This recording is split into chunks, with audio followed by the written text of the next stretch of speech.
વિદ્યાર્થી મિત્રો, ધોરણ 9ની અંદર આપ સૌનું હાર્દિક સ્વાગત છે. ગયા પિરિયડમાં આપણે ભારતની જંગલ પેદાશો અને તેની ઉપયોગિતા વિશે જોયું હતું. આજે જંગલોનું પર્યાવરણીય મહત્ત્વ, કે ભાઈ જંગલો વરસાદ લાવવામાં ઉપયોગી છે, જંગલો વાતાવરણને વિષમ બનતું અટકાવે છે, જંગલો આપણને ઓક્સિજન પૂરો પાડે છે, પ્રાણવાયુ સમ ઓક્સિજન, જંગલો પૂર નિયંત્રણ કરે છે,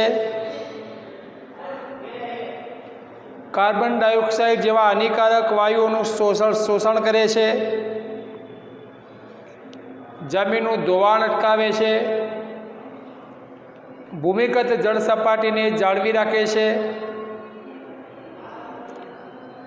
રણને આગળ વધતું અટકાવે છે, હવા પ્રદૂષણ ઘટાડે છે, કારણ કે વાતાવરણની અંદરથી કાર્બન ડાયોક્સાઇડ વાયુ ગ્રહણ કરી ઓક્સિજન મુક્ત કરે છે. જંગલો કુદરતી સૌંદર્યમાં વધારો કરે છે, જંગલો હવાને શુદ્ધ કરે છે, વન્ય જીવ સૃષ્ટિને કુદરતી આશ્રયસ્થાન પૂરા પાડે છે, જંગલો સાહસિક પ્રવાસન પ્રવૃત્તિને વેગ આપે છે. તો આ પ્રમાણે જંગલો આપણા દેશનું એક કિંમતી ધન છે. તેમ છતાં આપણે જોઈએ કે ભાઈ આજે આપણે જંગલ સંરક્ષણ કરવું જોઈએ, એ આપણી નૈતિક ફરજ છે. કે ભાઈ જંગલો, વનો, તળાવો, સરોવરો, નદીઓ, વન્યજીવો સહિત કુદરતી પર્યાવરણનું જતન કરવાની, તેમાં સુધારણા કરવાની અને સર્વ જીવો પ્રત્યે અનુકંપા રાખવાની આપણી નાગરિકની એક મૂળભૂત ફરજ છે.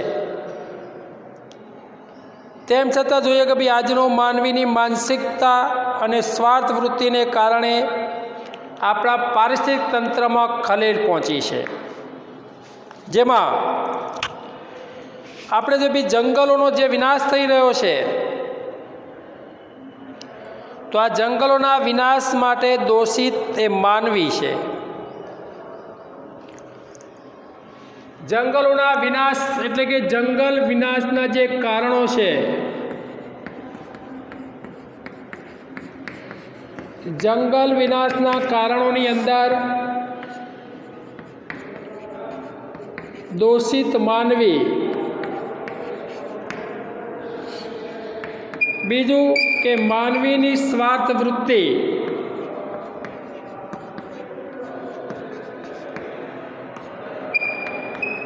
માનવીની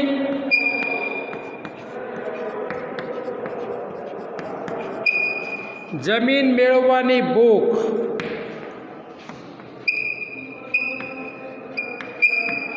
વધતું જતું શહેરીકરણ,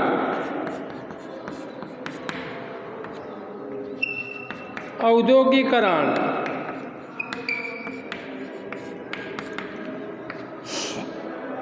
બહુહેતુક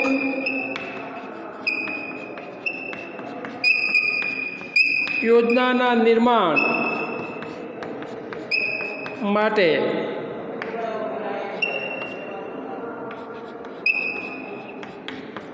રેલ માર્ગો,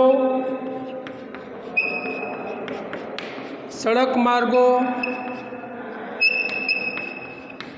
અને હવાઈ માર્ગોના વિકાસ માટે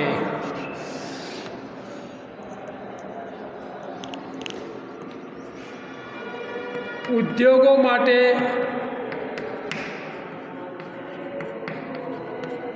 કાચો માલ મેળવવા,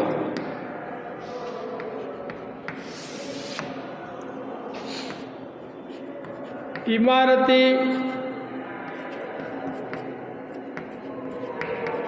લાકડું મેળવવા માટે,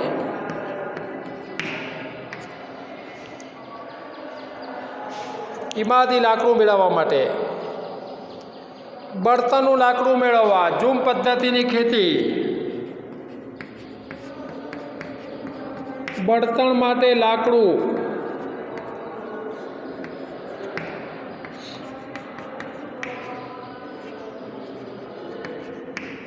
ઝૂમ પદ્ધતિની ખેતી, દાવાનળ,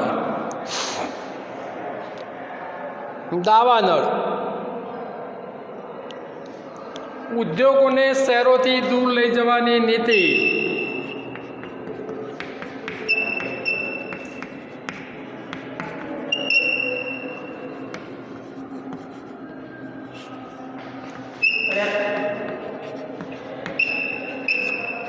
ઉદ્યોગોને શહેરોથી દૂર લઈ જવા માટેની નીતિ.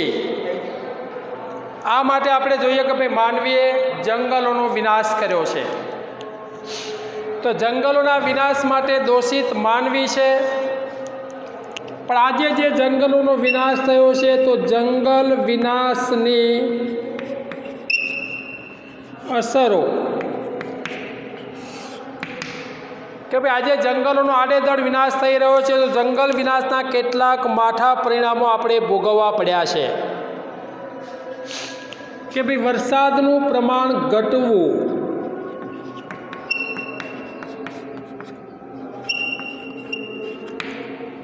દુષ્કાળ,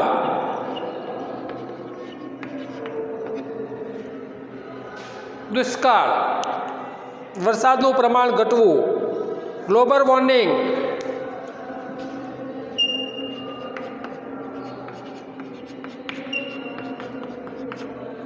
ગ્રીન હાઉસ ઇફેક્ટ,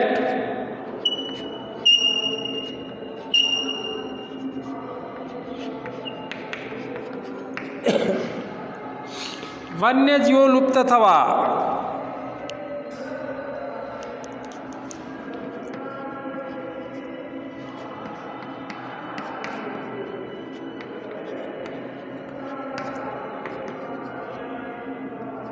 કુદરતી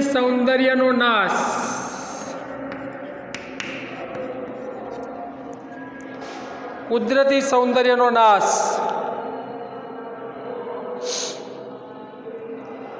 અને રણીકરણ.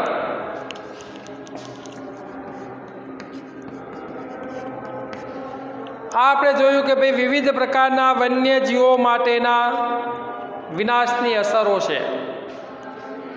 કે રાષ્ટ્રીય વન નીતિ અનુસાર દેશના 33% ભાગમાં જંગલો હોવા જોઈએ.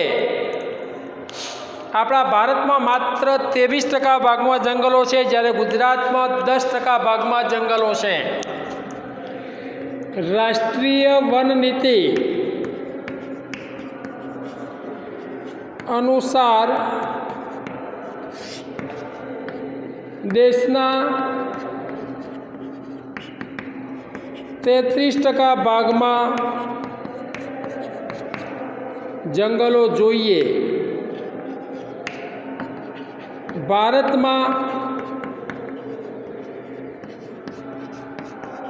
23% ભાગમાં છે, જ્યારે ગુજરાતમાં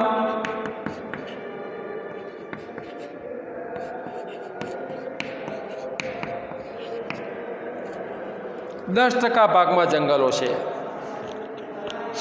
તો આ જંગલો દેશનું કિંમતી ધન છે.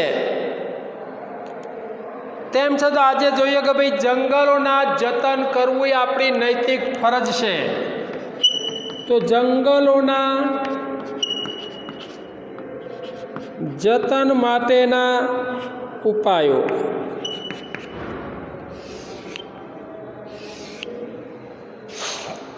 કે ભાઈ જંગલોનું જતન એ આપણી એક નૈતિક ફરજ છે. એટલે આપણે જે બી જંગલોનું જતન કરવું જોઈએ. એટલા માટે જંગલો એ આપણું રાષ્ટ્રીય સંસાધન છે, એનું જતન કરવું એ આપણી નૈતિક ફરજ છે તેવી સમજ કેળવવી. કે વૃક્ષ જતન, આબાદ વતન, વૃક્ષો વાવો, વરસાદ લાવો, વૃક્ષો વાવો, સમૃદ્ધિ લાવો. બીજું કે વૃક્ષ છેદન અટકાવવું, ગેરકાયદેસર વૃક્ષ કાપનારને કડક સજા કરવી. વન મહોત્સવ અને સામાજિક વનીકરણ કાર્યક્રમોની અંદર લોક ભાગીદારી વધારવી, પડતર જમીનની અંદર તેમજ રેલવે કે સડકોની બંને બાજુમાં વૃક્ષારોપણ અને સંવર્ધન કરવું, પર્યાવરણ શિક્ષણની અંદર શાળાકીય અભ્યાસક્રમો દ્વારા પર્યાવરણ જાગૃતિ લાવવી, પર્યાવરણને લગતા દિવસોની ઉજવણી કરવી.